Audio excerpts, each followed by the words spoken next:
Oh, what a beautiful morning. Oh, what a beautiful day. I've got a wonderful feeling that everything's going my way. That is a song I used to have to sing at football camp every morning when we would run in our herds and groups of other athletes and stuff. We had to sing it at like 5 in the morning when you're running in the freezing cold, like 4 or 5 miles before the first drills. I just remember it was horrid. I hated it, and that song has never left my head since. But now I try to sing it almost every day as just kind of a anthem to positivity. So, ladies and gentlemen, we are back with another episode of Chasing Independence. I'm your host, Chase Selmeyer, and let me tell you, I am super stoked, one, that we're on the 4th episode. Super stoked, two, about my guest today. But before I get to that, I want to cover a couple quick things.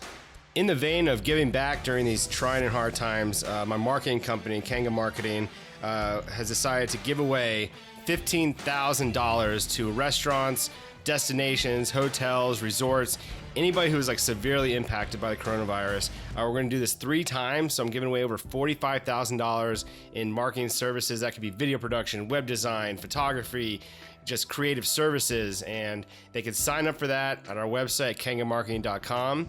So if you know anybody in the restaurant, destination industry, please send them our way. Love to try to find a way to help them out if we can. In addition, if you'd like to show your love for the podcast, head over to the Facebook page, subscribe on Spotify or iTunes, Chasing Independence Podcast from Podium to Prosperity. You can find me there. Feel free to follow me on Instagram on my personal account at Chase Selmeyer. Love to hear from you. Also, if you have any guest recommendations or questions for our action sport athletes and CEOs, DM me, send them my way. All right, I can tell it's time to introduce today's guest. This individual grew up with action in his veins, from snowboarding and skateboarding to a professional wake skate career that took him around the world to places he only dreamed of. It wasn't long into his pro life that this individual chased a higher calling, a need to fill a greater purpose.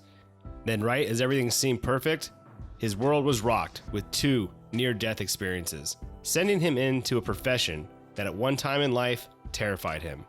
Stick around for this extra special episode with professional wake skater Matt Manzari.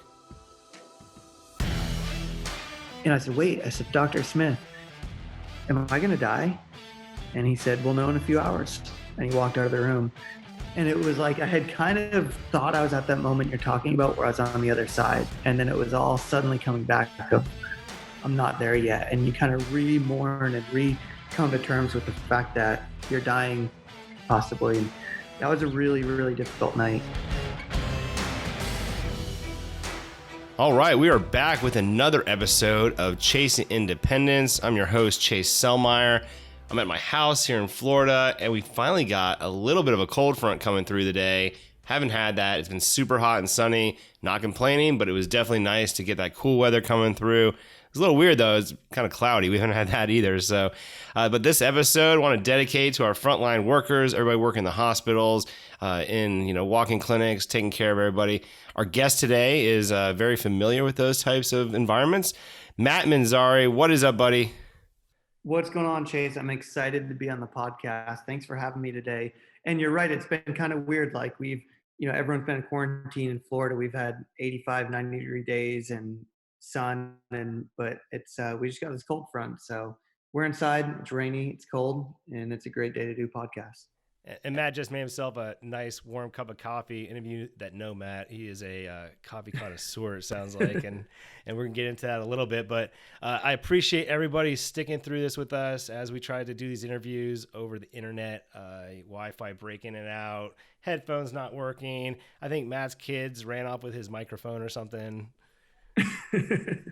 Yes, I think they did, because I had it a couple days ago and now it's gone. There's been too many Zoom calls and meetings via web and it's yeah.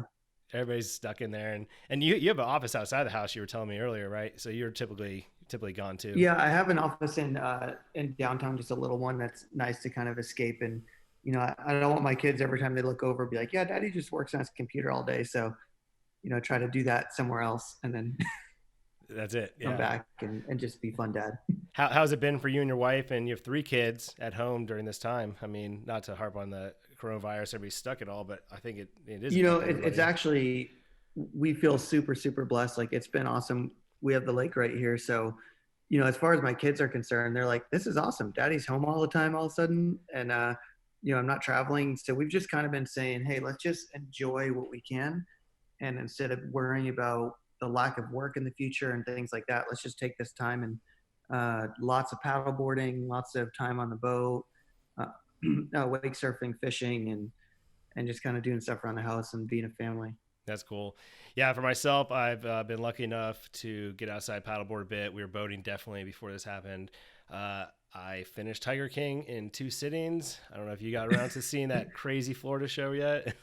We also did it in 2 sittings, and it's Yeah. funny because you watch it and you're like, the rest of the world is super shocked. Yeah. The Floridian, some of it, you're like, yeah, I know people kind of like Yeah, this. I know people like that. Actually, a roommate in college, his parents owned a wildlife rescue down in Sarasota, and we would go over there, and they had like 30 cats. The uncle was in charge of the bears. The other brother was in charge of the monkeys. Like the one brother was missing like half his hand because a bear got a hold of him once. And I'm like, oh yeah, that's typical. Trying to figure out where they're at. Oh my So goodness. from another virality side, and a video that just showed up, and this kind of fits into your sport a lot, was I just saw that I think it's Wakeboard Magazine and Sea-Doo put out a really cool piece with Parks and Grub and the Golden Bear. I'm just trying to remember, like it seemed like they were doing some tanker surfing in Yeah, Galveston. some Did you see that? foiling and some tanker surfing, and Yeah, yeah, that trip looks awesome. yeah. It looked like it was really cool. That looks like right up your alley. I was like, oh Oh man, that yeah, could be right there. I Driving was that I was Sea-Doo. just talking to Sea-Doo a couple days ago before this, trying to come up with some organic stuff we can do when we're all stuck in quarantine, and how do we still do quick trips Yeah. for Sea-Doo? That's cool. Well, I'll look forward to something like that from you guys soon. I thought that was really cool, and I'm gonna give a shout out to Wakeboard Magazine and like Ben and Garrett over there, just because love those guys. But I thought that was a really cool piece put together that was organic and felt like just something that crew would be doing anyways, and like something you guys in your Mm-hmm. sport would constantly do. And it kind of, in my mind, felt like a different kind of way of advertising. Like yes, we've been coming to this for a long time of brands and like coming into, but for a magazine that's strictly online now, and then for this group of core riders going out and doing just what they're going to be doing anyways, and with the support of a company Mm-hmm. behind them, I thought that was really cool. Do you see that kind of maybe happening a lot more moving forward? Yeah, and just kind of to do it. Shout out to Ben and Garrett as well. Those guys are so creative. For the longest time, my best friend Reed and I always talk about we love shooting with Garrett because he's got such a creative outlook on how we're gonna approach something. Probably my most popular shot that's been used. It's a silhouette poke, and it was shot by Garrett. And I remember thinking that day, like, can we even shoot? Like, it was white capping, it was freezing. I was in a wetsuit, and he's like, "Oh, we can get in this cove and just do some inside out stuff, and we'll backlight it." And it ended up being like the most epic shot, but it was all Garrett's creativity and shot placement. Oh, that's cool. No, Garrett definitely has an eye for it, and it's crazy because like when I first met him, I just knew he's editor at Wakeboard Magazine, and I'm like, no, he can actually do a camera. He could work on a camera and like put really cool stories together and events, and we've worked with him in the past on a couple events. So awesome. Gonna throw Ben under the bus for a second. Ben was supposed to be on this podcast last week for talking about short tips. We're gonna do like these mini episodes where we kind of come in only for like a couple minutes. Yeah, if you're a pro, but maybe you're working for somebody else or you got something else going on that we want to talk about. But he was going to come in and do a mini episode with us, and I don't know what happened to him. So he also has kids, and he's also busy. So I get it. He's probably also on another Zoom call right now. We're all figuring out. Yeah, he's probably trying to keep the boat afloat. No pun intended there. So, well, Matt, let's kick this one off, man. I'm really excited to have you out here, especially for this episode during this whole virus mumbo jumbo, because your outlook on life really has touched me personally. I remember just even you going through what you're going through. We didn't know each other, but I remember kind of experiencing through the magazines and online, and then you kind of started your YouTube channel back in like 2018 or so and put out some videos, and I was kind of following those along and just thought it was really cool, like what you were doing in the community outside of wakeboarding and wake skating and action sports. So let's kind of just throw back for a while. Let's kick it back to like young Matt Manzari, where you came from, who introduced you to action sports, and kind of like what growing up in Florida was like for you. Yeah, for me, I mean, if we go all the way back, I guess my action sports started in upstate New York. We lived in upstate New York, and little Excuse me. town, I similar totally to messed like that up. how you I knew picture. you weren't from Florida, yet I threw that out there. I'm sorry. Well, I definitely claim Florida hard because I've been here way more than half my life, and I'm kind of like the Yankees rebel son at this Got it. point. So Got it. so I'm Okay. kind of Floridian. But no, upstate New York, lived in a small town, lots of snowboarding, skateboarding, learned to water ski and wakeboard in the summers there. And then we came to Florida for a couple, sorry, I'm gonna So, wait till that beep goes over so you can cut that out. yep. But I don't know. Did the headphones even pick that up? Just Or a little bit, but you can start over. Yep. okay, okay. Yeah. So if we go all the way back, I'm from upstate New York, little towns similar to like Colorado size small towns, and snowboarded a lot in the winter time, skateboarded in the basement and in the winter and in the driveway in the summer, and started water skiing and wakeboarding in a little town called Screwn Lake. And actually Ben Greenwood is from that area Oh, wow. as well. And he used to wakeboard in that area. But moved to Florida when I was like 10 and did a lot less snowboarding, a lot more wakeboarding. and and it's just like I loved wakeboarding and I knew what wake skating was early on. But I mean, as soon as I really started seeing what wake skating could be, like combining this wakeboarding and skateboarding that I love so much, I mean, that was it for me. And was wake skating all the time. And I was homeschooled. So me and my best friend Reed, we were still wakeboarding together and wake skating at that same time. We'd go out and do our contest run for wakeboarding, for the kind of grassroots contest, and then be like, okay, let's go wake skate. And we eventually got to the point where like, why are we wakeboarding? It's not like doing homework. Like let's just wake skate. So we were riding all the time. We didn't really have too much perspective because we weren't riding with anyone else. We'd ride 3 or 4 days at my house, 3 or 4 days at his house. We were homeschooled. We'd bounce back and forth, and we kind of got, I think, better than we realized at a kind of early. So before I really had a bunch of sponsors, I made my first like sponsor me video and got a couple videos on Alliance Wake Skate, and it was like a whirlwind. A lot of kids will ask, "How do you go pro?" And it's like, I really don't know. It's not. You don't start to go pro. You start because you love something, Mm-hmm. and as you do it, people will recognize if you're good at it. And I got a call from Nike. They were breaking into action sports with their 6.0 brand, and they were just giving flow to a few kids in the industry, and then they wanted to actually make a Nike team, and I got that first weight contract. So you get a shoe contract from them, and 6 months later a clothing contract, and you're head to toe, and suddenly that's what you do for a living. Pretty quickly after that, some sponsors followed quickly. I got a pro model board, and I got Arnett sunglasses jumped on board, and Malibu boats, and Oh, wow. and then eventually Sea-Doo joined that team. So it was just kind of this whirlwind of suddenly all your dreams coming true. So going back to like when you were switching out, or I guess coming from water skiing and the wake skating was coming out, what drew you to wake skating so much? Or because as you said, you weren't really around a whole bunch of other people doing it other than it seems like Reed and probably that group of people. But Yeah, what was it? What was it that drew you to it? well, it was definitely videos, and Reed wasn't even doing it at that time. We started at the same time. When we met, I had done a 180 and a shove it, and that was it. And he had just gotten on a wake skate for the first time, and then we kind of came up together. But it was more of watching, seeing like Scott Byerly's part in All or Nothing, Oh, when yeah. he was doing half wake skate, half wakeboard, getting, watching Sfumato, watching the old cassette guys just, and realizing like, whoa, you can do kick flips, and you can do big spins, and this is really like skateboarding. Yeah. And it was just so fun. Like wakeboarding, at that time, like I was trying to learn a bunch of new inverts, and you catch a bunch of edges, and and you kind of get to where you're like, I kind of just don't want to go slam right now. And it was almost like, I think my neuro association was that it was like this fun outlet to kind of take a break. And then so you start telling yourself that story, and it eventually becomes true. When it comes in It was funny because later in life I ended up really liking wakeboarding again. Like, again. while I was a pro wake skater, I was really hardcore wake skating, but we'll get into my accidents later. Yeah. But when I got out of the hospital, all I wanted to do was go high. And I was like, I want to strap up. Oh, strap up again. Oh, that's so funny.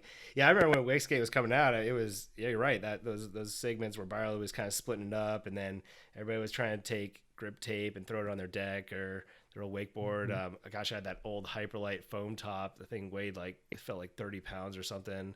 Yeah. And so yeah, Watching Thomas Harrell um, with what he did with cassette was so cool. And yeah. that was really like what did it for me in the beginning. Was But that it's somebody? funny because when I talk about like you don't plan on going pro, um, like I never, you can cut that. It's okay. Go ahead. We can let me reword that. When we talk about going pro, I never planned on going pro, and it wasn't this thing that I think is a physical ability. Like so many people think of sports as this mental game that basketball players and football players, and they have these God gifted talents. And in my mind, if you have the basic makeup, obviously, if you're like 4 foot nothing, you're not going to be an NBA player.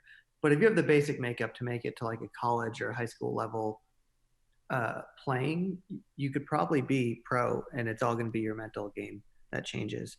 For me, I was 14, and my dad told me that story of Roger Bannister, the guy who ran the 4 minute mile, and how we had for 200 plus years measured people running the mile, and nobody could do it in under 4 minutes, and we knew it was a known fact. And then in May 1956, Roger Bannister runs a sub 4 minute mile, and within or May 1954, and within 6 years, by 1960, we had 30 people do it, and since then we've had hundreds of people do it. And it was like, well, leg technology didn't change much. I remember thinking as a 14-year-old kid, so maybe this thing like just running in a straight line that we think would be all physical is much more mental. That Roger broke that barrier, and suddenly his peers were like, I beat Roger in a race. If he could do it, I could do it. And you had 30 people within just a couple of years do it. So I heard that story at 14, and at that time, Reed and I were wake skating every day and having fun. And he'd land a trick, I'd land a trick, I'd land a trick, he'd land a trick. We'd kind of feed off each other.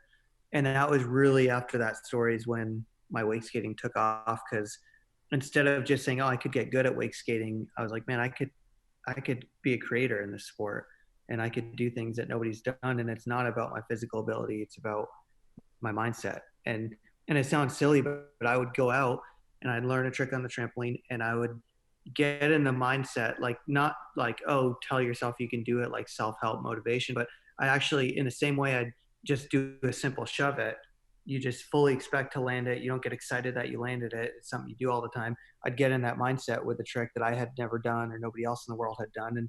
And if I'd fallen, I'd say, man, what the heck? I do this all the time. I do them every day. It's a warm up. It's a novice trick. And I would fully expect. And before I knew it, I had, a handful of tricks no one else in the world could do. And I suddenly got sponsored by Nike and all these other brands. Wow. And it was like, I'd love to tell you I had these natural gifts and talents, but I didn't. I changed my thinking, and it changed my life. That's amazing. Yeah, we hear a lot about, when I talk to some of these athletes, it's very few of them have the natural ability off the dock, or off the chairlift or whatever their kind of special sport is. But if you're preparing yourself mentally to where you're telling yourself these stories in your head, because at the end of the day, it's all about what we tell ourselves, right? I mean, if you're not prepared to go out in the water and land a trick, you're not going to land it. And gosh, yeah, that's amazing to think that, gosh, I get excited when I land a shove it, to say like, do a very old big spin or something crazy. Like, and I watch it. Now when I watch a video of you, I'm be thinking like, oh, Matt's just thinking in his head, like just another day at the office landing a cool trick. Like that's amazing. That's really cool. I think that's a really good way to kind of analyze that, because you're not thinking about the next big landing. You're just going through the motions of what you trained yourself and you prepared yourself to do. Mm-hmm. And that carries over.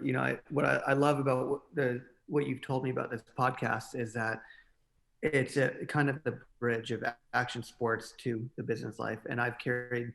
I'm excited to get into that, because through my accidents that we'll talk about, through my professional career, in the business side, everything has come from what I learned in action sports. That's and awesome. And those same principles we're talking about. Very cool. Well, we won't harp on this too long, but in the industry, through all that stuff going through, the Nike sponsorship, the boat sponsorships, Did you ever think that when you were a young kid that that would be kind of the path that your water skiing career would take you? Because as you said, you weren't No, going out to be pro. It was, no. I remember the first time when we came to Florida, we went to a boat show, and I saw Parks, Parks Bonifay, Sean Murray, and Greg Nekrasin at a boat show. And as soon as I saw him, I was like, "Oh my gosh, where are their bodyguards?" Like in my mind, like you're a kid from upstate New York in a small town. You picture pro athletes, whether it's Derek Jeter playing for the Yankees or Parks Bonifay ride for Hyperlight, on the same level of Tom Cruise or any other celebrity. I So I I'm felt like, that they're way just too when I was a walking kid, around. 100%. Yeah, they're just here. They're just here.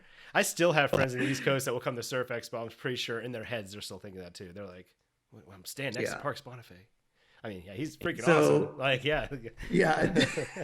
So let alone meeting them, I definitely Yeah. never imagined that I would have a career in it. And it's a awesome way to spend my early years, like Yeah. getting to travel around from a young age. Like I love the wake industry. It gave me everything. I was before college age, I had traveled all over the world. I'd gotten paid to do what I love, and got to work with some major brands. And because really, as an athlete, you're running a business. You have you're 1099 with all of your contracts, and you're kind of a walking billboard. That's what they're paying you Hmm. to do. And if you wear our clothes or wear our shoes or use our product, and you can get it placed in magazines and placed in, and Nike was kind of ahead of the curve, with the the value of media. When I first broke into the industry, they were so every sponsor was like win contest, and Nike was the first one that as soon as I got my contract, they're like gave me this photo incentive contract, and I had no winning incentives, and I was like, wait, don't you guys care if I win? And they're like, no. They're like, we've done we've done the math. The average attendance at a wakeboard pro tour stop versus the subscriptions in Wakeboard Magazine or Alliance Magazine. I mean, it's more than tenfold. So you get our sticker on your board when you stand on a podium in front of a few hundred people versus you get our sticker on our board in front of 100,000 people that are receiving this magazine. That's a big difference to us. So yeah, so that kind of shaped my career. I would skip a pro tour to go to Indonesia and try to get a shot that I knew I could get a 2-page spread out of, or to go, my whole focus was land never before done tricks, do cool creative stuff. And I remember as a kid, my goals were like, I need to be in every month in a magazine, whether it's Wakeboarder Alliance, and just get content out, because I structured all my contracts off that to be photo incentive and media based. Oh, wow. Yeah, I have so many questions kind of basing that we could talk all day about how the advertising, media, and content curation has changed for a lot of these brands and sponsorships. But I think something you just kind of wrapped on a little bit there was that you're setting these goals. Can you talk a little bit about maybe kind of like your mindset or your goal setting strategy as a kid? Did you have one that you were kind of emphatic about, or was it something in your head? Like how did you treat that? Yeah, I've always been a big fan of writing goals down.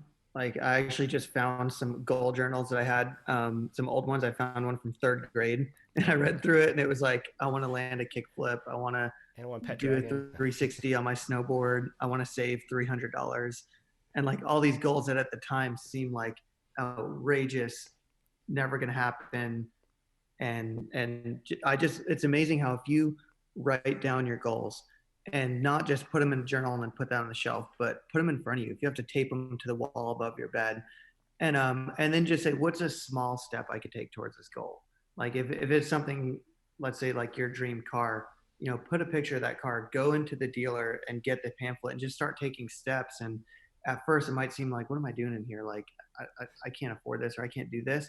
And you just take steps daily. And it's amazing how a year from now you'll open that same journal and you wrote down these maybe 10 goals that seemed like you'd have to win the lottery to have it happen, and suddenly 8 out of 10 of them are accomplished. Yeah. And it's kind of overwhelming. Yeah, I think the ability to put those kind of big ideas, those dreams on paper makes it a little bit more real, even for that time being. Mm-hmm. And then if you can actually go back to it and pay attention. My very first podcast, Gino Yako did an amazing job talking about that and how that kind of went through his mindset. And I think that's going to be a genre I'm going to catch through a lot of these interviews. So And I think especially at a time like this with what we're dealing with COVID, it is a time where people are kind of like, okay, I just need to maintain and get by. And like, I have a book coming out. In my book, I have a chapter called The Neutral Illusion. And it's this theory that I'm pretty passionate about, that you hear people say stuff all the time like, oh, how are you doing? Oh, we're getting by, or we're making ends meet. And that sounds like common verbiage we hear day to day, but it's so damaging. Things like that are so extreme because if you look at the reality of our world, especially right now, everything's so volatile. Our economy is volatile. Our government is up and down. In a world that is up and down, goes in these ebbs and flows, to believe that we're going through long periods of our life where we're just kind of getting by. I'm not growing, I'm not diminishing, I'm just kind of maintaining this neutral. That's an illusion to think we could be a steady beacon in something that's volatile. Like we're either growing or we're dying every day. And we need to recognize that and not tell ourselves a story that we're getting by, because we're declining without seeing it. And what happens is, even like the office you're in right now, I'm looking at you on Zoom, like that office is falling apart before your eyes, but you can't see it. If you were to cut the power to that building and come back in 20 years, there'd be tons of bugs, be mold, maybe the windows would be cracked, and it might be a total teardown. Without maintenance and renovation and constant upkeep, it's falling apart, but the process is too slow to see. And that happens in our own lives, where we're declining and we think we're getting by, but we're really falling apart. And then we wake up in 10 years or 20 years and we look in the mirror and we don't recognize a person looking back at us. We're making decisions we never thought we'd make, and compromises, and treating people in ways we never thought we would. So much of that goes along with this goal setting, goes along with getting through hard times, is waking up and saying, look, I can't let life hit me passively. I can't let my day and my schedule push me around. There's certain things you have to do. I understand that you have to go to work, or you have to go to this or that meeting, but going into that, how can you be active and not passive in it, and say, okay, who am I going to meet at the meeting? Who am I going to learn from? Who am I going to pour into today? And what does growth look like today, in this situation? Just one step forward towards my goals, towards the person I want to become in a year or in 5 years. Otherwise, it just sneaks up on us, and we don't see the deterioration. No, that's huge. I think you touched on a ton there, and we're going to wrap that this entire episode. And I'm really excited for this book. When's the book coming out, Matt? This is cool. So actually, I was 5 minutes late from the Zoom call because I was trying to approve changes cool. with my publisher. So hopefully, we're really trying to push to get it out during this quarantine time. So I'd like to have it out hopefully within a month. That would be a really lofty goal, but we're in the last stages here. So I'll talk to you in 4 weeks. It'll be out. You'll be like, oh, it was that easy. Yeah. I didn't think it was possible, but I wrote it down. It worked. Definitely being intentional with what you're wanting to accomplish in your life and daily. I mean, that's a huge mindset thing that everybody can kind of put into place. Be intentional. You're right. If you're not moving forward, you're moving backwards. I love that analogy. All right, so you had a pro model wake skate with CWB, had some really cool graphics on the bottom, looked like a big crossroads. That just wasn't a graphic to you. That had some deeper meaning, did it? Yeah, that graphic had a lot of meaning to me. Sort of all my dreams had come true, and I was kind of empty at the top. And I know being a wake athlete isn't like being an A-list celebrity, but in my mind it was. I mean, I was getting paid to do what I love doing. All the products of the things I use were free, and I was getting paid to use them. And then, I was traveling all over, and I thought I had arrived, and I was not happy. I was kind of empty. And, I just felt like what was on my heart is my whole world was about me. It was about more sponsors, more endorsements, more coverage for me. And what I felt is, where did God and others fit into that me world? So I didn't really have the answers to those questions, but I just knew I wanted to go serve people in some capacity. So I went to school, and I had some of my wake friends tell me I was throwing my life away. Usually your friends don't tell you that when you go to college, but because I kind of left right in the middle of my career to go to college, and I thought I was going to lose all my sponsors right away. So I wanted to do a graphic that represented kind of my last pro model. Um, little did I know, I felt incredibly blessed. I was able to, while I was in school, I got a cover of one of the big magazines. I got a cover of Alliance. I got the best trick of the year award while I was in school. So when I thought I was going to lose everything, I didn't, and was able to maintain my career through college. But that graphic was to represent a crossroads. You're right; it was two roads at a cross, and my life had been going in one direction where I thought I was going to ride the wake skate train as long as I could, and eventually go work for one of these sponsors, and that was going to be my life. Team manager or product designer, whatever. Um, and now suddenly, I just kind of was like, okay, I'm gonna go to school. I went to school for theology, and I'm gonna serve people. I didn't want to be a pastor. I didn't know if I was gonna move to Africa and dig wells, but I just knew I wanted to help people. I knew I didn't want to be in a selfish career anymore, and what I saw as selfish, just the way I was doing it. Not that all athletes are like that. Um, and that graphic, it meant a lot to me. Um, and I ended up getting another graphic after that, so it was kind of cool. That was, I thought, going to be my last hurrah. Okay, so you were competing still while in school. You were studying theology. You got a new pro Mm-hmm. model. Things were still coming up. You're feeling more fulfilled inside, and then kind of like, where did that take you from there? What was the next step, I guess? Because are you going back into the pro career as a wake skater, or were Yeah, you looking kind of? so for me, it was kind of like I loved wake, and I thought I'd always be involved in some capacity. But like I said, I the first time I heard that people die because they don't have clean drinking water, that was really a big one for me, because I made my living playing in clean, beautiful waterways all over the world. So that was really what pulled at my heart, and I thought I was going to end up at either a charity or a ministry that was digging wells for people with a lack of clean drinking water. So I am involved in that space now, but I think a lot of that came from my background being in wake and being around water. So I kind of envisioned getting out of school, and if I had free weekends, riding some of the contests, if I could stay relevant, and shooting a little bit here and there with some of the photographers. But it was kind of moving away from that and into this ministry career, or this what a charity career, whatever that was going to look like. And it was the last weekend of school, actually, and I was about to graduate senior year. It's 4 years later, and the first stop of the Pro Wake Skate Tour is in Orlando. So I told my wife, I'm like, look, we can take a U-Haul up or down to Florida. We can drive down, drop the stuff. I could qualify for the tour, drive back to Tennessee where I was going to school. And Monday through Wednesday is my finals week. That next weekend's graduation, and we're moved back to Florida. Like, it's going to work perfect. And we drove to Florida.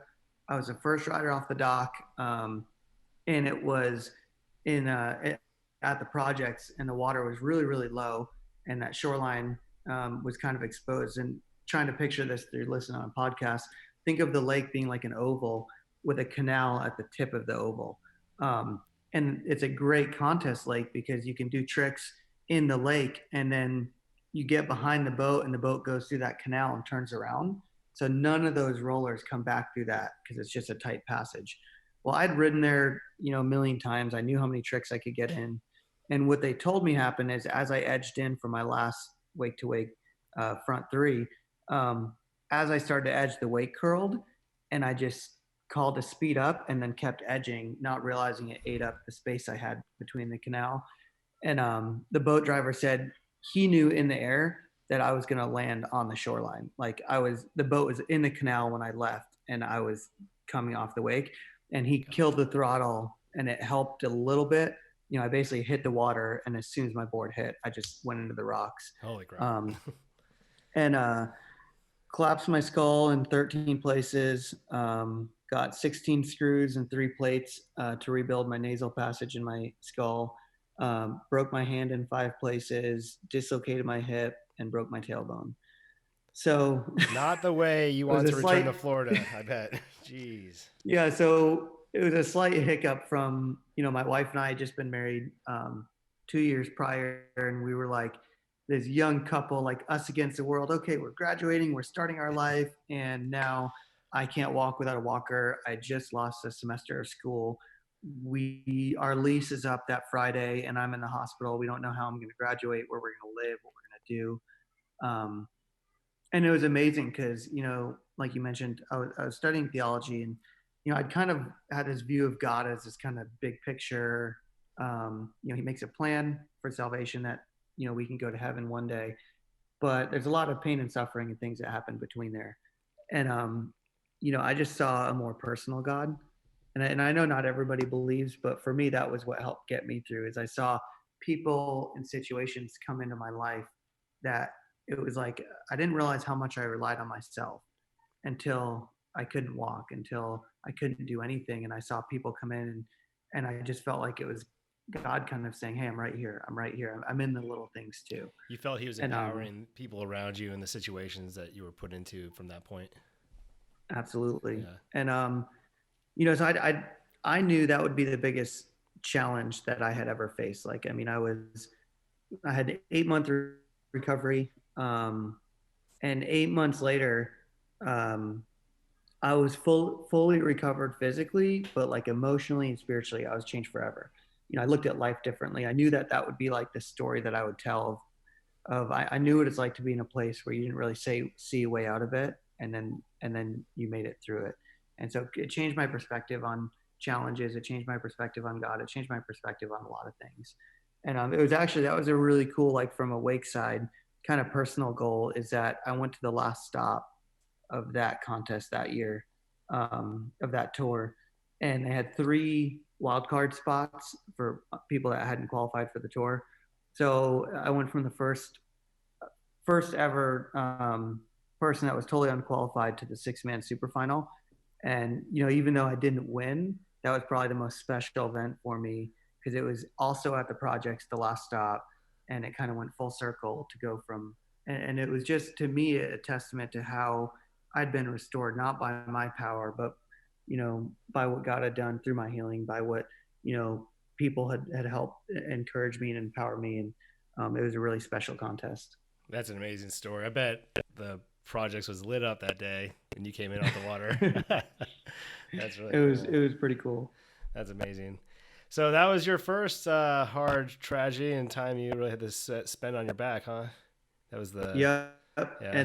And then little did I know, it was kind of preparing me for the accident that would forever change my life. Yeah. That was 2 years into our marriage, and then 2 years later, 2 years after my wake skate accident, I was actually volunteering, helping trim trees at a church in Orlando. My wife worked there. She was an administrative assistant, and they needed some trees trimmed. And from being in the wake industry, I was like, oh yeah, I can help out.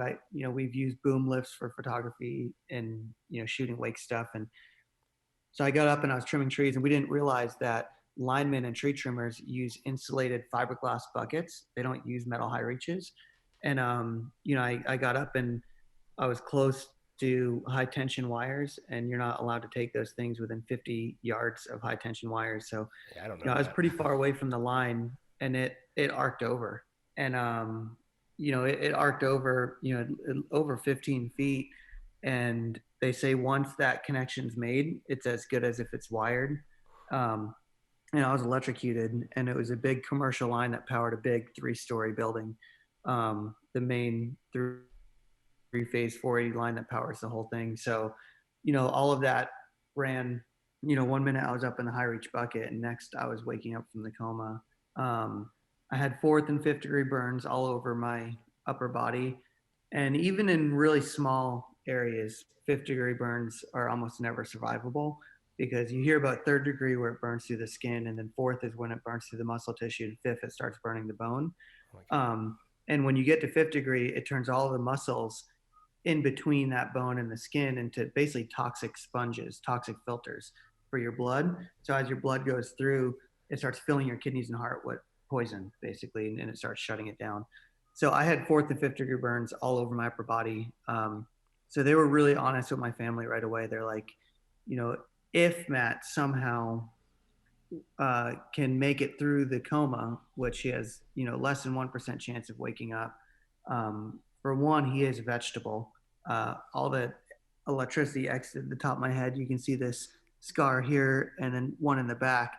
So all of that electricity flowed through the top of my brain. So they said, at best, hopefully he'll function like maybe like a 2-year-old one day and have, say a few words and maybe learn to walk. But, even that, it's a 1 in a million that he's got fourth and fifth degree burns all over his body. His muscles, we're cutting him out as fast as we can. They're doing surgeries every day to cut muscle tissue out as it was dying. But, at some point, his kidneys and heart are going to shut down. So it was a much bigger challenge than I had ever imagined being in. My first memory when I woke up from the coma was I could kind of see this fuzzy. I had all these pumps and ventilators and things in my body. I couldn't move or talk. I was strapped to the bed, and I could just kind of see fuzzy images of people. And then there was just one person in the room, and it was this doctor, and he said, "Matt, we're not really supposed to do this like this, but I need to be honest with you, and I need to shoot you straight. So you don't have any skin on your chest and most of your arms, and your muscles are dying at an incredible rate. And we're trying to remove what we can, but at some point in the next few hours or the next few days, you're going to move towards what's called septic. And at that point, you'll have about 4 to 6 hours to live. If you have a living will, we're going to activate that. If you don't, we're going to try to put that in motion. We're going to pull some tubes and see if we can communicate with you. If you have anything to say to your wife or your loved ones, you need to do that now, because you might have a few hours or a few days." And for me, I remember thinking, man, Doc, have you ever considered becoming a counselor? Because your people skills are through the roof. But You're really, nothing prepared. He said he's going to shoot straight, man. He said he's going to shoot straight. Yeah, nothing prepares you for that kind of conversation. So I actually planned my whole funeral. I set my living will in motion with the state, and kind of waited to die and never did.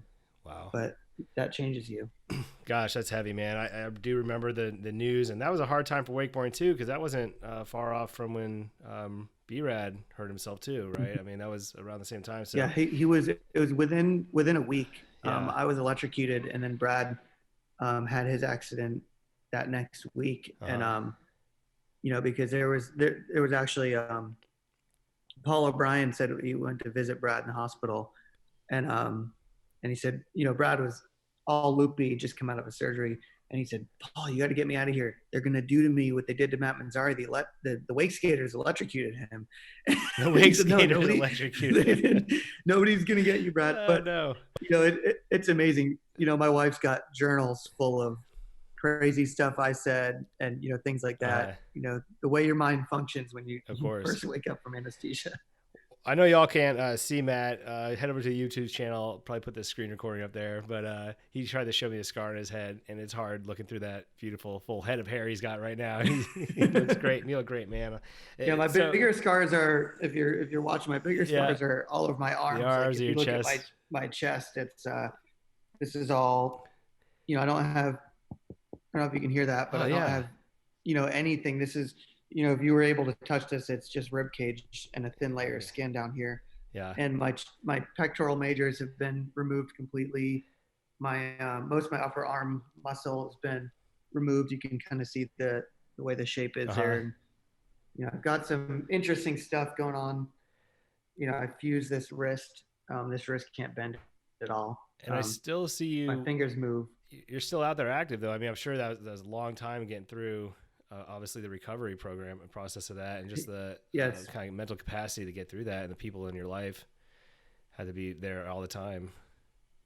It's been just over 70 operations. I've only been under anesthesia about 30 times, but when you're lucky enough to get electrocuted, they're like, well, we're rotating the tires. Should we change the oil? Because it gets dangerous every time you go under. So doctors usually don't want to work together, but I'll get 2 or 3 doctors to say, okay, I'm doing a surgery on his shoulder.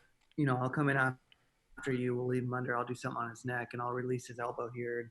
So I'll get them to do 2 or 3 surgeries at a time. But it's been a long process to get back here, and some creative stuff like in my wrist, the plates they typically use to hold your wrist are only a 40-pound brake strain. And I'm like, man, if I fall skateboarding or snowboarding, I could put more than 40 pounds. And hold on. Your doctor's probably like, wait, you want to go what? skateboarding, Yeah. snowboarding? Like, My orthopedic surgeon, he's like, well, it's going to hurt a lot, but I can make it stronger. He said, I could take some of your hip bone out and I could fuse it, do a bone fusion into your wrist. So it's actually solid bone from here to here now, from my bottom of my fingers to my elbow, because I have hip bone in here and then the plate to reinforce it. So holy it's cow. strong. Man, that is insane. Wow. So you're on your deathbed. You've had to go through all these, literally putting your living will in the place. You plan your funeral. When did that turn around? When did like the light at the end of the tunnel start kind of appearing, or you're able to see some positivity in your day to day? It's funny. It was kind of gradual. Like you're kind of waiting for that aha moment. But because infection is such a big killer of burn victims, burn survivors, that it's you feel like it, until you're really in the clear, you're not. The first few weeks, it was really down. That was when it was kind of just a waiting game of, you know, I remember telling my wife, she was pregnant with our first, and I just said, you know, my goal is to live until the gender reveal. Like I just want to live to find out if we're having a boy or girl, and then, you know, I want you to remarry. I want our kids to have our son or daughter to have a male role model and figure in their life. And you know, it's really hard to even go there in your mind and start letting go of things of this world. But the hardest, and I don't really get to talk about this on stage very much, but the hardest thing, probably the hardest, one of the hardest days in the hospital was, we use this product called Integra. And if you research Integra, infection takes place on the 12th day, almost like clockwork. And Integra is an artificially lab-made product that you lay on top of muscle tissue and bone to then lay skin grafts on top of, because you can't lay skin grafts directly on the muscle. So with fourth and fifth degree, you can't just skin graft it. And Integra is a great product, but what's dangerous about it is it's basically like taking a piece of raw meat and putting saran wrap over it. You know, if you did that and put it in your fridge, it would develop bacteria almost immediately. It would start to grow bacteria. So infection rate is huge. And usually, if you're using Integra on a small portion of your arm, the expected fail rate is about 50%. So they'll put a piece on your arm, and as you get to that 12th day mark, you start seeing what didn't take, and then they put you back under, cut what didn't take out, and then relay it, and then take what didn't take. So you do 2 or 3 applications to try to get the coverage. But with me, they had to put Integra over all of my chest and most of my arms, and they said, if we get the typical 50% fail rate, he's going to die. Like there's no way his body can handle that big of an infection. And that's usually like best case scenario. So it's kind of like, if I don't do it, I'm going to die. But if I do it, I'm probably going to die. Um, so I got the Integra on, and you kind of start having this false sense of security where you feel like, okay, I'm kind of covered up. I can't see my rib cage and my muscles. Like you're starting to feel like you're getting there. And I was communicating. And then the night of the 11th, it was like 1 a.m, and my nurse, she came in, Adriana, to do a check, and one of my numbers on my monitor was off, and she went running out of the room, came racing back in with all these doctors, and they're just talking to each other using doctor lingo. So I'm like trying to follow the conversation from what I can hear, and then they started to leave. And I said, wait, I said, Dr. Smith, am I going to die? And he said, we'll know in a few hours. And he walked out of the room.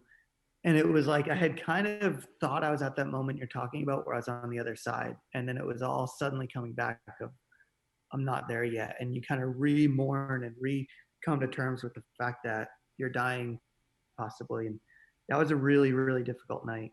I can show you a picture of the Integra, of what that looks like, so you can kind of get a visual.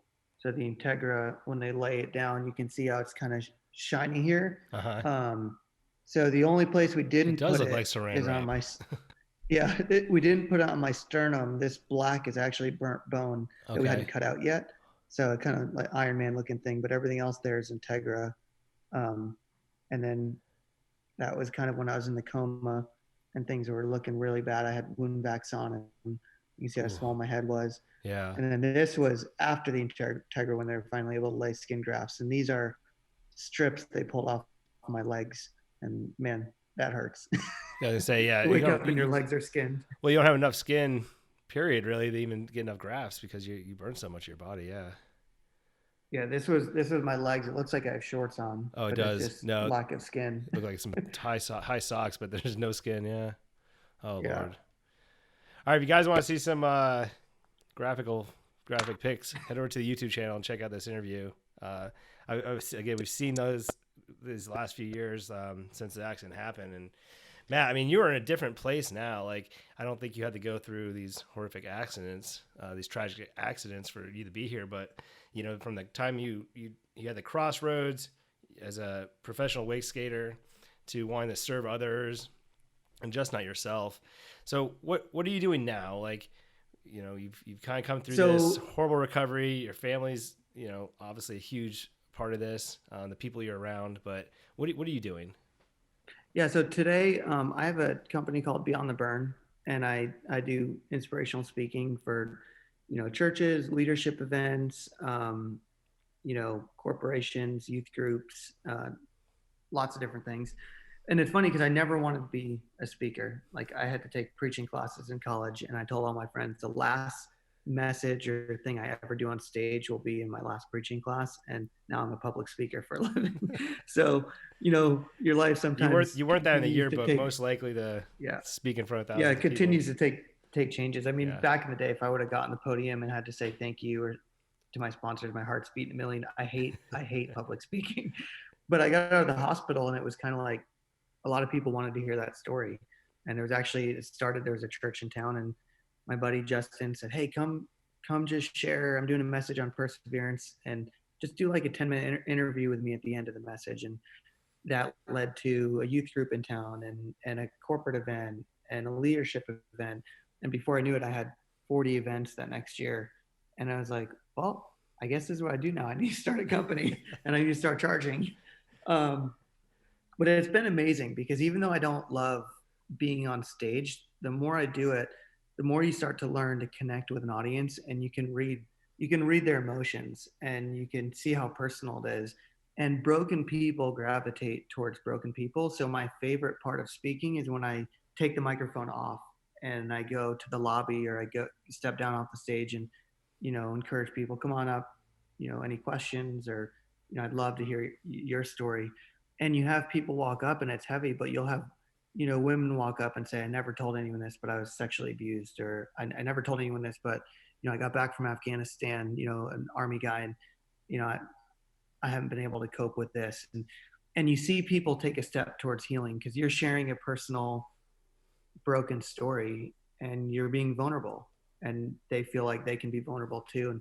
And you get to just play a small part in watching someone take a step towards healing. And I love what I do. I wouldn't trade that for the world. Um, so that's kind of what I'm doing professionally at this point. And then on the wake side of things, um, I just wanted to give back to the industry that gave me everything. I love wake, and it wasn't, what can I get from it, but it was, what can I give back? When I was in the hospital, Byerly kind of started it. Byerly and this guy Robbie in North Carolina, who does a lot of pass the handle. You know him on Instagram as the Gas Man, but they started doing auctions, and pros were auctioning their boards off, and ropes, and signature stuff, and all the money was going to me and Brad. And they raised a ton of money. They raised $80,000 for my wife and I, which, when we were buried in medical bills and I was basically dying, and then even after that, a full-time burn survivor, of wrapped up like a mummy, couldn't even get to the bathroom on my own. That saved us. So we wanted to give back to Wake, and I was speaking at the WSIA event, and they're the largest nonprofit that works with waterways. Any no wake zone buoys you've seen, or safety stuff for towed water sports, that's them. I was speaking at their national conference, and Paul Singer and Amy Mozzie from Centurion Boats were like, "Hey, what's your role in wake going to be?" And I said, "Well, I just want to get people behind the boat. This thing I love so much. I know what it's like to be in a hospital bed and not know if you have tomorrow, and to be in these hard situations where the last thing on your mind is a vacation or a day on the lake." So I want to take people, kind of my twist on Pass the Handle in the beginning was, I want to take cancer survivors. I want to take burn survivors. I want to take people who've had financial struggles and rough times and say, hey, let me show you how fun life is, and get them up on a wake surfer, get them up on a wakeboard or a wake skate, and just go have a fun lake day. And so I said, if I could borrow a boat for some of those, that would be great. And they said, well, Matt, like, you're still back out riding, you're speaking, and you're advocating for our sport. Like, if you want to do that, we'll just put you on the team and, go order your colors. And so Centurion got behind me, put me on their athlete team, which is amazing. When you're an athlete, you're doing everything you can to prove to your sponsors, here's why. And I started that conversation with, well, I'm not going to go back to being an athlete. I'm not going to be an athlete. I'm done with that. I just want to, and they're like, oh, well, here's a boat. But that partnership's been amazing, because Centurion's always been about relationships. Mm-hmm. That's how they look at their customers. It's not about selling a boat. It's about building a relationship with a family. And that's going to be long-term for both parties. So for me, going out and building relationships with people, growing towed water sports, getting people behind the boat, and then still riding and putting out content, it's been a great partnership. That's awesome. Yeah. So with your public speaking, and I obviously Pass the Handle, everybody can go check that out. Pass the Handle. We'll talk about that a little bit more in the show notes too. But you talked a little bit at the beginning of the episode about how some of the things you learned as an action sport athlete as your pro wake skate career kind of continued. What are some of the things you've learned on the water that have transitioned into your life as a business owner? So from a practical, kind of learning skills standpoint, the goal setting works the same. In the same way I used to pretend I could do tricks that I couldn't do and no one else could do, and suddenly I could do them. I do that on stage because I have a fear of public speaking, like I said. So like I had to do one of my first events was at a John Maxwell conference. It was 4,000 leaders. And I'm like, oh my gosh, I'm speaking in front of 4,000 people. They're all business leaders. I'm like a kid. Most of them are twice my age. And so going into an event like that, I trick myself and say, okay, I need to go practice this keynote in front of all my friends here because I have a big event tomorrow. And I pretend myself I'm practicing in front of my friends when I'm actually at the event. There's no big event tomorrow. Oh, like Reed, everybody's in the front row, like all your buddies. Yeah, so I just pretend like, okay, guys, what do you think of this? Because this is a really important event I got coming up. And I try to get out of the mindset, because a lot of people think you need to put pressure on to perform. But I kind of don't agree with that, because if you practice the same way 100 times and then you get to a competition and you suddenly change that up and say, okay, now the pressure's on. Well, you're not putting pressure on yourself when you're practicing. So now you're putting yourself in a different environment than the way you've trained, and in the way of, fighting how you've trained, like Art of War type stuff. Like if you train alone in a hallway, how do you get in the mindset that you're just alone in a hallway talking to your iPhone when you're actually talking to 4,000 people? Mm-hmm. And so my views of dealing with pressure might be different than some other people, but I think, it's practicing the way you've trained is so important. So, carrying that over and getting in a different mindset, tricking yourself, is really important. And to a T, like even, don't practice your keynote reading your notes off your computer sitting here like this. If you're going to speak standing up with a podium, put a podium in your hallway and practice. If you're going to speak with no notes, use no notes and replicate that as close as possible. Would you have any tips to like some young athlete or even person who's kind of at the end of their career that's maybe at that kind of tipping point where they know they want to do something, but they're not skilled in a certain way? Maybe they're not good at building a website or doing the photos or editing the videos or public speaking. Like, what are some steps they can kind of start to take, or that they should start to take to kind of make them feel a little more comfortable? I think for one, recognizing our strengths and weaknesses is important. Like our school system, I feel like it's kind of backwards, because we're like, oh, Johnny got an A in English and a D in math. Let's just focus on his math. And it's like, well, you can go from a 7 to a 10, but you're not going to go from a 2 to a 10. So yeah, we need to address his math so he can at least pass and be relevant to some extent. But heck, let's pour into his English. Like, let's pour into our strengths. So for me with speaking, it's like my weakness is my nerves on stage, but my strengths is communication. So like recognizing, okay, what is something that I'm innately gifted at, and I feel like, okay, I am in some ways an extrovert. I enjoy people. I enjoy building relationships. So how do I make my speaking like I'm communicating with you and I over a podcast? How do I make my speaking how do I make people feel comfortable, feel like I'm speaking just to them, feel like, and success leaves clues. There's no reason to reinvent the wheel. Um, so I started studying, when you want to break into an industry or something new, who does it best?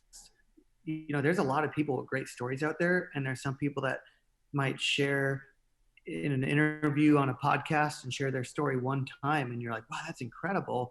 And then they go to their job at the postal service, and then a guy with a very similar story is making 6 or 7 figures telling that story, and you're like, they both are great. So it's not good enough to be right or to be to have a good story, but to be effective, we need to communicate well, and it needs to, so who is your audience, who is your customer, and what are you communicating to them, how are you serving them? It's not about you, it's about them. And that's what I tell everyone in my speaking. The reason people truly believe I'm a good speaker when I'm probably not that great of a speaker is because I trick them. And they come to hear a story about me, but they leave hearing a story about themselves. Like everything in my keynote is to share enough of my story to just build credibility that, hey, I've been through some stuff and I know you have too. Because everybody has burns. That's what Beyond the Burn is that my burns are external, they're on my arms and you can see them, but your burns and scars could be internal. You put 10 people up against a wall, and statistically, 7 of them come from or are in broken families. 3 of them have been sexually abused at some point in their life. 9 of them have cancer has impacted their family directly in some capacity. Like, people carry around heavy stuff and we don't see it. So my whole point of Beyond the Burn was to say, okay, well, maybe speaking isn't my best strength, but communication is. So I'm going to build my talk in a way that you don't feel like I'm talking to an audience, but I'm talking to you. I'm not telling you about myself. I'm telling you about yourself. And if I just get up there and start only talking about you, you're going to say, well, who's this? If you're 60 years old, who's this 20 something year old, 30 something year old kid talking to me about problems? So when I say things like, well, I've prepared my living will, I've had over 70 operations. They're like, okay, he's been through some stuff. Maybe he has something he can offer, some value to, and then I start asking those harder questions of, are you living passive? Are you living active? How do you identify that? What steps are you taking to grow? What wounds have you not addressed? Um, so you start breaking down the person and using success as clues, looking at the best speakers and who does it best and why. What is it about their speech versus someone else's that makes it so valuable? And suddenly you start to be able to build that process out. So all that to say, you could take a lot from that, but my advice to you, if you're starting something new, yeah, maybe you're not good at web design and those logistics, but what is it that you're doing that you are good at, and how do you focus on that? And it could be, using like an 80-20 principle, spend 80% of your time doing the 20% most important stuff. And if your mission is to sell coffee, how are you communicating that we have the best coffee, we have this, what is your message and how are you communicating that well? And then maybe if you're not great with bookkeeping, it may be a little scary to make that jump now and pay somebody, but there are services, and you might not have a huge budget, but is it worth your time to put more into increasing sales in what you're good at? And instead of driving yourself crazy, spending 7 hours every other day trying to keep up with your budget and your bookkeeping and your credit card processing, when you could say, you know what, I could pay a couple $100 to outsource that, and I could put those hours towards something that's going to bring enough revenue to pay for that. Yeah. So thinking ahead, really, of like not being scared to put yourself in a situation that you're underqualified for, but focusing on your strengths and the things where you can add the most value. Absolutely. Yeah. And my mom always said, make sure you bring something to the table, and it was, in any conversation or meeting people, just try and add value in other people's lives can actually take you very far. So I like that. Yeah. Tony Robbins says, if you help people get what they want, they'll help you get what you want. Yeah. And it's true. Like, there's those things that they might sound kind of cheesy, but there's so much truth to them, of that nobody cares how much till they know how much you care. So building that, hey, I care about you. I'm here to serve you. I'm here to help you. And yeah, will you probably get something in return? Yeah, but that's not the focus. The focus has to be others. And not to sidetrack, but that's a huge part of my message to people. And what I do today is, whether I'm speaking on stage or I'm getting called in, I'll get a Facebook message, hey, somebody just got burned. Can you go to the hospital? Can you go just bring something to the waiting room? The family's devastated. So I work with a lot of people in hard situations, and the most common thing when somebody just has a spinal injury is somebody just was burned, somebody just loses somebody, is the why. Why did this happen to me? But why never brings healing. Like, even if, whether you believe in God or you don't or whatever, even if somebody or God or somebody got in front of you right now and said, you know why? This is why this happened. Sometimes the why isn't that great. And we like to say things like, everything happens for a reason, but, you know, I don't know that I fully believe that, because sometimes the reason is somebody looked down to send a text message and they T-boned your loved one. And the reason isn't that great. I think bad stuff happens because we live in a broken world that, as a Christian, I believe is under the impact of the fall of sin, the fall of man and sin that takes place. And, people do dumb stuff. We do dumb stuff. And, and I, as a Christian, I believe we have an enemy that's looking to seek, kill, and destroy people's lives. So I think the results of things happening is, hey, this is bad. And what God does is say, hey, I know this is bad. My original plan was for this to never be part of this, um, but if you trust me through it, watch what I could do, taking broken things and making them whole. So for me, I say, instead of asking the why me, why did this happen, let go of the why and ask what's next. And usually what's next includes other people. I don't know why I lost my loved one. Maybe it was some big, meaningful, special thing that they changed a bunch of lives in their death. But maybe it was somebody looked down and sent a text message and T-boned them, or a drunk driver got behind the wheel and went over a yellow line. Um, but I'm going to let go of the why, and I'm going to ask what's next. And what's next is, there's probably other people who lost somebody unexpectedly. And as you just start to share and process, hey, this is what I'm feeling, I'm having a rough day. And you'll be amazed how, when you be vulnerable and you start to share that, people around you will say, man, I lost my uncle last year and I didn't really process it well. And you start seeing how, by you letting go of the why and asking what's next and helping others, you start seeing the value of how you're helping and start having meaning in it. And suddenly you kind of get a why. You kind of get meaning out of this. Yeah, I think especially during these hard times and everything we're going through with the virus and people's uncertainty of what's next, uh, it's easy to be doom and gloom and this is the end of the world. But I think once people get past that first initial reaction of of fear, is how can I help others? Like, how are people around me doing? And I think we're all Mm-hmm. kind of seeing that right now. So that's why I want to be really optimistic in that we are going to get through this and everybody's going to be better off for it, hopefully, on the other side. Yeah. I think already, even though we've had huge, economical impact, businesses shutting down, people losing their jobs, there's also, the value is people are looking at their life differently. And it's like, one of my friends, he just got furloughed, and I was talking to him, and it's like, well, yeah, you're making half of what you were, but right now you're totally off work. You're still getting paid something. You're still keeping your health insurance, and your expenses are down probably 50% or more, because you don't have any gas and tolls. Um, you're not eating out on your lunch breaks. You're not, like, you can take a break on your mortgage right now if you need to. You can, get a federally backed mortgage.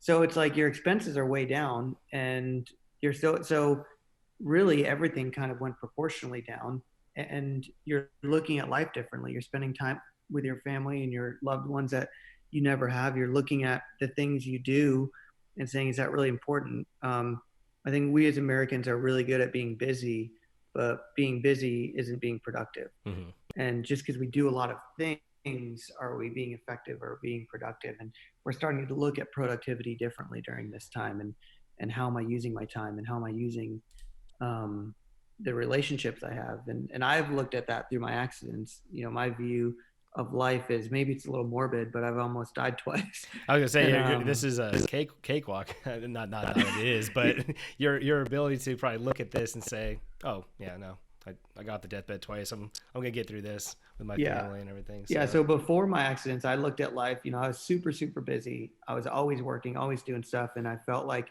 I have to get this done, or basically they're going to be in a terrible situation. And then I got electrocuted and the world kept going on pretty good without me. So I realized I wasn't as important as I thought I was. And, we all think you're very important, Matt.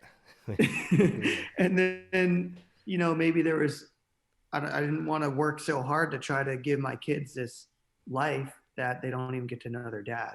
And so my balance changed a lot after the hospital. And I think a lot of people's balance is going to change after this COVID. Agreed. Yeah. Am I making time to really balance life with at home and life at work? I think going into this, you're talking about a little bit of everybody just working to work for work's sake, like work harder. And I think coming out of this, we're all work a little bit smarter. I hope so. Yeah. Yeah. Yeah. Because the world is full of hardworking people who never get ahead.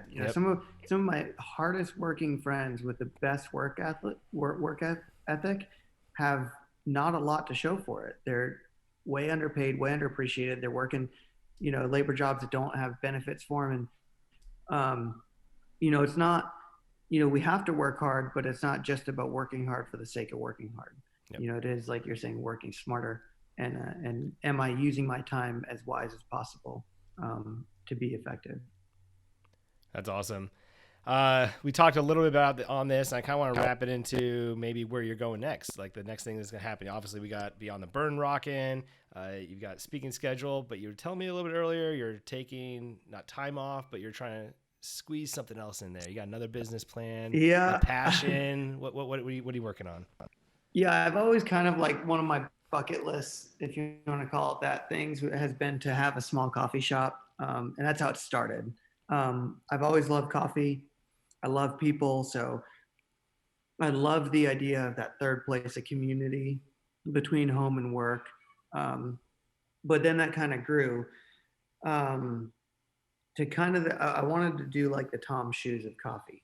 And what's cool about Tom's is, it's not a non-for-profit, it's a for-profit company. A lot of people think of it like a nonprofit, but nobody really cares if Tom, well, let's call him Tom, if that is the owner's name, if Tom is making 50,000 a year or 50 million a year, because the process is simple. It makes sense to them that I buy a pair of shoes and some kid gets a pair of shoes. So in the same way, how do we make it more relational and more for the customer? I want it to be more personal. Instead of saying like, oh, a portion of all our sales of coffee go towards helping people, like that's too general. But I wanted to say, my original vision was just to work with clean water projects, like I mentioned, and to say, okay, this year we're doing wells in Ethiopia, and the average town is 800 people, and the average well costs X amount. What is that ratio? If we're donating this much per dollar amount, that I could break down to my customers and say, look, this year, every whatever that would be, 3 cups of coffee sold gives somebody clean drinking water for the rest of their life on average. To where if you built up that app, somebody could look at it and say, man, when I build my profile, I stop for coffee every day on the way to work. So 5 times a week at Starbucks. If you come here, you have the potential to help X amount of people. At the end of the year, by you not changing behavior, you're going to help, 400 people or 200 people get clean drinking water for the rest of their life. From the marketing business side of that, it makes the customer the hero of your story. People don't want to hear about you again. They don't want to hear what you and your company's done. They want to hear what they're doing. So you're saying, I'm not the hero. I'm just the middleman. Like, you're the hero. By you getting coffee here, you're changing lives. Yep. And so that's kind of what it grew into the vision of that. And, I'm still working on that. That's probably next for me, is a coffee shop. Not to jump ahead too far, but any major obstacles you think in that kind of space that you'll have to overcome, or things that you're maybe working on now? Yeah. So, I mean, there's a lot of obstacles. Yeah, I know there's a lot of big ones. Yeah. but yeah, to start, coffee shops are kind of become so trendy now. So even though I wanted to do the mom and pop like like the Mon Pa trendy cafe sit down style.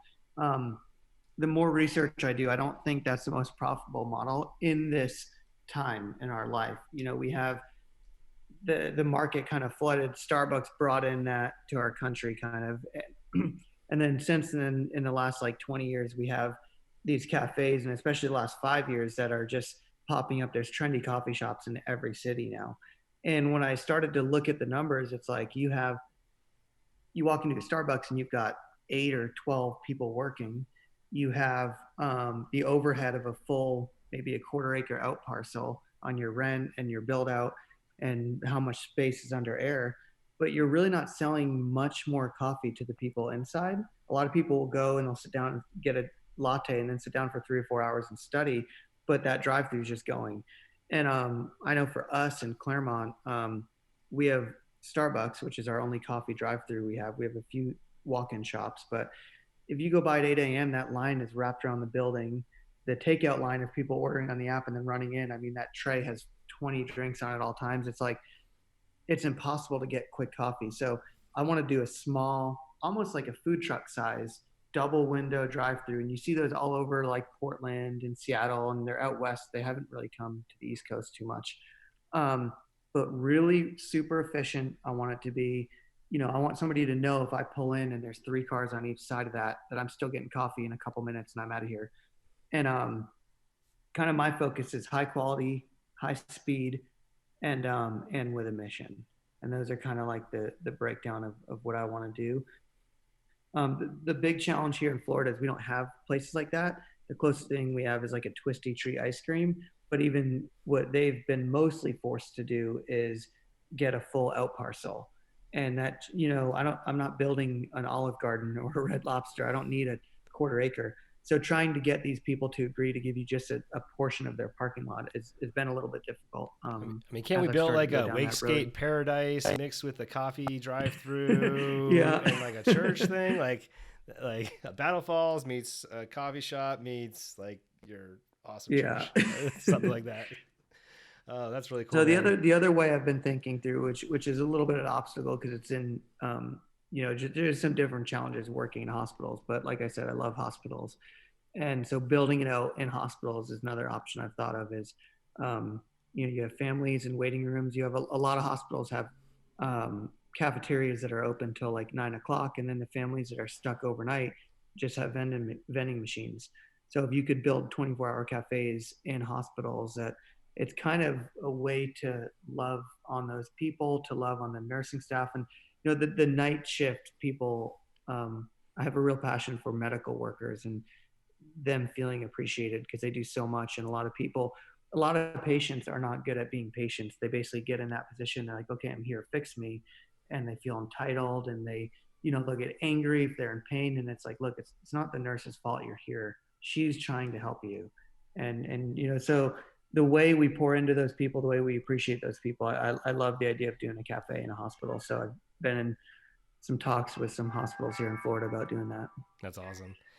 Well, I hear Matt's doorbell's going off in his house. I feel like we might be pushing the limits of this length, and there's like so much stuff we could talk about, but I think we're going to have to do this. Yeah, there's so much here. There's so much more, but on for hours. We can. We're just going to have to do it on your boat one day. Like literally just strap up after this quarantine, and when the coffee shops rock when you come down, we'll go. I could make you hot chocolate or tea or chai or whatever you do drink, because I know you're not a coffee drinker, and you go out on the boat. I love some hot chocolate and some Tim Tams, man. That's it's golden. All right, well, Matt, that was so much fun. I've got a few final questions. These are kind of quick run throughs. I used to do a thing called Last Poll, and now since quarantine, I'm doing the Quarantine 4. It's just quick 4 questions of how everybody's handling their quarantine. So 3 things you're doing every day to cope with this shutdown. Could be 3 things I'm doing every day to cope with the shutdown. Looking forward to eating my dinner. I don't know, learning to cook. Like, what are some things that you're kind of using to take up the time? For me, pretty much every day I try to get on the water at some point. You know, whether I'm like, I might end up on Kook of the Day because I'm out in a lake on a surfboard, but whether it's just literally paddling my surfboard and trying to strengthen my arms up again, or going on the Sea-Doo or wake surfing or whatever. But sit in the backyard and watch the kids play. But trying to get on the lake as much as possible. That's one. Coffee, of course, Coffee. is my go-to. When I wake up, that's like, it's nostalgic. A lot of people drink coffee because of energy, or whatever, like but to me, I could care less. I can drink decaf, regular, just the nostalgia of waking up, going through my process. You can see I've got an espresso machine at the house, and pulling some shots. It just feels like, it doesn't matter how chaotic the world is. In that moment when I'm making my coffee, it's kind of my center. Awesome. Of just feeling like everything's going to be okay. And then another thing I've been doing is lots of tinkering. Like I used to like to work on, as a teenager, I love always buying, whether it's dirt bikes or go-karts or something, on Craigslist and working on it. And since quarantine started, I had a buddy with 2 outboard motors that weren't running, and I was like, drop them off, I'll fix them. And then actually, Bo Wildman, he's a wake surfer. He had a jet ski breakdown yesterday. I said, bring it over, I'll fix it. And, so I've been having fun just turning wrenches and tinkering in the garage. It's kind of like a mindless outlet when you're trying to run everything from your computer and being so digital, to just get back to the basics and clean That's cool. carburetors. Work with your hands, yeah.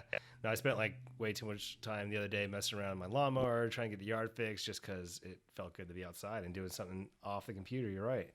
All right, first place you're going to go after travel opens back up. First place I'm going to go after travel opens back up. Oof. That's a good question. It depends when it opens up, because if it opens in the summer, that's going to be a different answer. If we end up stuck all summer and we get into winter, I'm probably going to go to Salt Lake and go snowboarding. Mm-hmm. Yeah. So a warm destination, if we get summertime, maybe a skate trip, yeah. maybe. If it's in the summer, I would like to do, there's a trip Reed and I have always wanted to do. We want to do a jet ski trip to the Bahamas, crossover.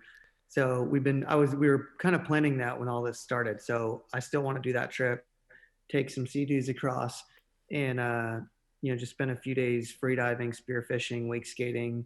Because a lot of people think to do that trip you need an offshore boat, $100-something thousand boat plus. But to me, big wave surfers use sea-doos in 20-foot swells because it's kind of like a bobber. It goes up and down. It doesn't take water on, so you can safely cross the ocean, and you got plenty of fuel in the newer tanks to make the crossing, and you could do a lot of cool stuff.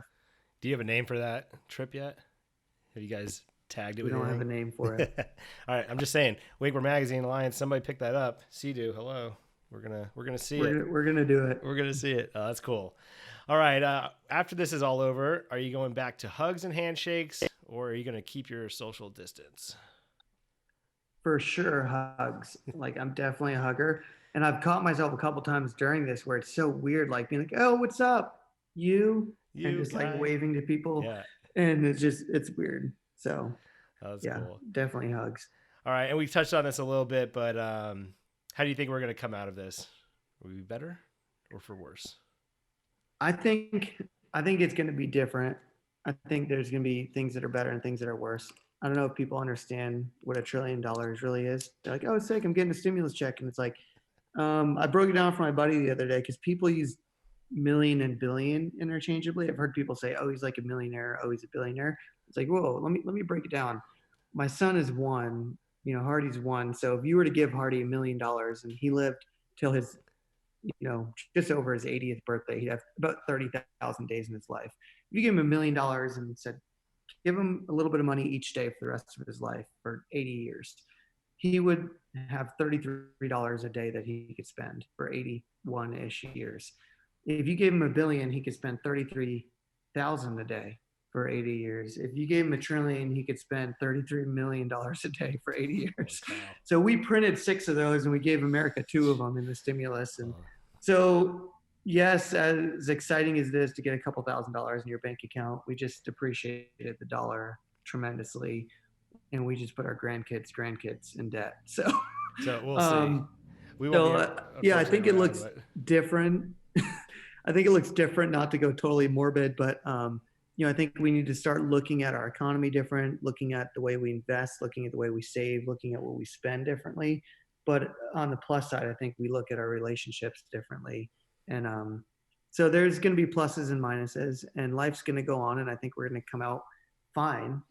It's just more of, again, how are we thinking outside of ourselves? Like personally, I like getting a few $1,000 in my bank account, but you know, this isn't about me. It's about everybody else. Yeah, and none of us had a choice, of the matter of fact, did we? So, all right. Yeah. Are you reading any decent books right now? Anything you would recommend? Are you into podcasts, YouTube channels, anything that you're just like, Yeah. man, this is something I'm really digging? I have a book list. I'm gonna look at some of my recent. I do Audible and I do real books, so it's hard. I mean, I think like it sounds cliche, but probably my all-time favorite book is How to Win Friends and Influence People. Like that is, as much as it's not an overlooked book and it comes up, it's almost become so much of a staple that I think people are like, oh yeah, I've read it, or I've read the Cliff Notes. And like, if you got some time right now, go read that book. Um, One of my all-time favorite books too. If you've never heard of him, Bob Goff, he wrote a book called Love Does, and then he wrote another book last year called Everybody Always. And Love Does is the idea of love as an action word. And you know, Bob's like, he's just a regular guy that chose to just kind of love people in ways that you might think are a little bit ridiculous, like, you know, yeah, sure, you like my backyard, you could do a wedding here, and you could, and just kind of doing crazy stuff. And the way it's taken his life to, he's had an incredible life because of it. And you know, a lot of my YouTube, you mentioned my YouTube stuff was influenced by that, was this idea of, I want to take random people and say, you're loved, you're valued, you're bought at a price, and let's go do something fun. So, you know, our first episode, we were like, okay, we're driving from North Carolina to Florida. We've got this drive to find somebody. I don't care if it's a janitor, a barista, a single mom. We're just going to ask a bunch of people, what do you want to do before you die? And we're going to do that. And this barista at Starbucks, this dude was like, yeah, I know exactly what I want to do. I want to go skydiving. I want to drive a Ferrari. I'm going to go streaking through sports game. And I was like, okay. And I went and I started Googling his area while I was having my coffee. And I said, hey man, when's your next off day? And he said, Thursday. I said, you got any plans? He goes, nope. I said, okay, cool. And I booked a skydive jump. And I said, hey, I'm coming back on Thursday and we're going skydiving. He's like, wait, what? I was like, you said it's on your bucket list. I'm going to pick you up and we're going to go. And it was awesome. And we got to hear his story and we got to go skydiving. And, you know, we cried and we laughed. And people are amazing, but we don't take time to get to know them. Mm-hmm. So that's kind of a lot of that was inspired from, you know, the way Bob thinks, the way Bob Goff's thinks. So read his stuff. It's awesome. That's cool. Yeah, we'll add a link to that in the show notes as well. And then if you could, I know we're past the 4, but I don't want to let you go, Matt. I just don't want to let you go. I don't know. All right. Hey, Matt, if you could challenge everybody to do something for the next week, next 3 weeks, next 4 weeks, just one or two, like let's say one thing, what would that be? To help them be better. I would say, at least in some capacity, everybody, even people who are highly motivated, usually have areas in their life where they have become passive with, like we talked about in the beginning. So kind of the practical, how you change that is, you know, the simple, like the 3Ds is, as you know, that I came up with to get that is decisions, determine, destination. And it's, I am tomorrow, and in a week and in a year, the results of the decisions and choices I make today, or that I made today.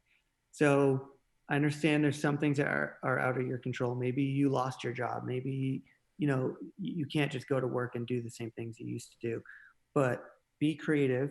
And what are some steps you could take today and tomorrow and the next day to not let the influence of who you're becoming be based on the situations you're in, but in the choices that you make out of those situations. So, you know, just ask yourself, who are you going to meet? Who are you going to learn from? And who are you going to impact? And just do that for every day for a couple weeks. And it's amazing where it'll take you. And it might be easier to just start a note on your phone or on a notepad and say, okay, here's my 3-day. Here's how I'm going to learn. Here's how I'm going to, here's who I'm going to, here's who I'm going to be around and meet with. Here's how I'm going to learn and who I'm going to learn from, whether it's just reading, you know, it doesn't have to be from somebody. And here's who I'm going to impact. And And right now people are more receptive than they've ever been on that last one on Impact. Like, we had a friend that came down with a cold, and she was on a Zoom meeting as a coworker, and and my wife said, "Oh, I just made some of the Carrabba's chicken soup recipe." I said, "Do you want us to drop some off?" And she just started crying on a Zoom call, on a work call, and said, "Are you serious? You do that?" And leaving soup on someone's doorstep right now means more than it's ever meant, because everybody around you is looking inward and they're worried about their careers and their life and their future. So when you come out of nowhere with, "Hey, how can I help you? How can I serve you?" A little gesture goes further than it's ever gone. So That's huge. All right, everybody, you heard it from Matt. Get out there, find somebody that you can serve, something that you can do with the talent that you have. Maybe you just have a great joke, or you're a good storyteller, or you're a great hugger. Maybe you should wait on the hugging. I don't know, but get out there and impact somebody. And, don't be scared to act. Like, I think a lot of us get held up in these questioning ourselves and the truths that we tell ourselves. And it becomes that kind of really kind of hard thing for us to act in a positive way. And you get scared and don't be. I mean, perfect example, this podcast, Matt, you're one of the only people I've interviewed so far that I've never had a personal connection with yet. And, you're just reaching back to us and being so gracious to come on and talk to us today. I mean, I was scared to even message you in the first place, and I don't know why. You're awesome. Like, come on, this is crazy. So, Chase, you're pretty awesome too. Well, and actually, I gotta be honest, I didn't even message you first. I had Brittany message you because she was being so kind and helping me contact some people. And I think, like, literally, it was just a little voice in my head saying, "Nobody's gonna want to talk to you, Chase. Like, hello." And here we are. We're talking. We had this awesome interview. It went great, and I hope everybody else enjoyed it. So, Matt, thank you so much, man. Where can people find you? Online, in person? Where can we catch up with you? Yeah, my Instagram link is just Matt Manzari, at Matt Manzari, and I have a website, beyondtheburned.life. I actually, my administrative assistant who did all of that, she stopped working for us a few months ago, and so it needs to be updated. And again, you're talking about the strengths, maybe you're not good at something. So my website's a little outdated with my current events and upcoming stuff and my shop, but I've got, there's one of my shirts here. That's cool. I've got some apparel, and my book's coming out, and I'm sure I'll put that link in my bio of my Instagram. And yeah, I'd love to hear from you guys. Don't be afraid to reach out through direct message. And I love hearing stories. I think stories are what life is about. It's what connects us. And my story is not any more special or more important than yours. You don't have to be a pro athlete or a burn survivor to have an amazing story. Everybody has an amazing story, and sometimes it's just learning how to tell it and learning about that process of understanding what their story even is. That's awesome, man. Well, I'm not going to keep talking because you said all the great stuff this episode could possibly pack in to the hour or so that we've hit it. So, Matt, thank you so much. Everybody out there, give Matt a follow, give him a shout out, send him a great story. And this is Chase Selmeyer on the Chasing Independence podcast, and I'll catch you guys on the flip side. That was a wrap of an awesome interview. Matt really brought it. I don't think I expected half of that. And I'm just, as you can tell, the episode went 30 minutes over what we're typically trying to do here. So just really enjoyed it. I know we could just sit down and talked the rest of the day. And again, appreciate Matt's time and really thought out effort in this podcast. So hope you all enjoyed it. If you guys didn't get much from that, I'm sorry. I don't know what to tell you, but if you want a little exercise, I thought Matt's little thing there at the end, his 3 Ds, decisions, determine, destination, was a pretty cool exercise. So, and what that meant was that I am tomorrow, in a week, in a year, the results of the decisions and choices that I made today. So again, putting those kind of thoughts forward of what you want to accomplish, acting as if you're already that person. I thought Matt had a really cool story about how he would land his wake skate tricks by pretending he was landing them anyways in his head, so faking it, or likewise even going to his public speaking events and just tricking them, as he says, into making them believe that he knows what he's talking about. So, it's not foolery. It's literally that mindset of putting those kind of things in your head where you're like, yeah, I can do this. And I think it's that kind of fake it till you make it imposter syndrome a little bit. But you know what? Whatever works, as long as you're not hurting anybody. And I think Matt definitely outlined that really well. So check out his 3 Ds. Head over to beyondtheburn.life to learn more about Matt's story. Check out some of his apparel, his YouTube channel. All that stuff's kind of linked there, or at Matt Manzari on Instagram. Again, great story. Really appreciate Matt coming on today, and look forward to catching up with him for another episode of Chasing Independence at his home lake once this coronavirus is over. All right, that about wraps it up for me. I think I need to get back to some real work today, other than just talking to some awesome athletes on the internet. But if you guys enjoy this episode, please share it. Send me a DM on Instagram at Chase Selmeyer. Give me a thumbs up. We got recommendations, like I said, for future guests. And also, do not forget, we are giving away $15,000 3 times, so $45,000 in marketing services, video production, graphics, web design, whatever, to businesses in kind of the hospitality, restaurant, hotel, destination space. So if you know anybody that was affected because of this coronavirus and their business is hurting and could really use some like standout marketing when things get back to normal, send them to kangamarketing.com. They can sign up, apply, and we'll be pulling winners towards the middle of summer. So you can learn all about that on the website, kangamarketing.com. All right, guys, appreciate everybody sticking around for this 4th episode of Chasing Independence. I'm your host, Chase Selmeyer. Until next time, I'll catch you all on the flip side.